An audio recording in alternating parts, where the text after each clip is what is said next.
Since you already asked them, நீங்கள் ஏற்கனவே அவர்களிடம் கேட்டதால், I will just wait for your answers. உங்கள் பதில்களுக்காக நான் காத்திருப்பேன்.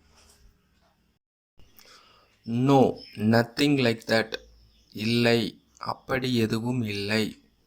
That's not the proper attitude to have. பெறுவதற்கு அது சரியான அணுகுமுறை இல்லை. Even better actually.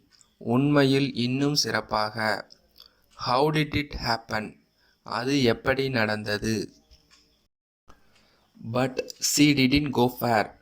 ஆனால் அவள் வெகு தூரம் செல்லவில்லை. What's wrong with her? அவளிடம் என்ன தவறு இருக்கிறது? I am afraid. I cannot discuss that. அதை பற்றி விவாதிக்க முடியாது என்று நான் பயப்படுகிறேன்.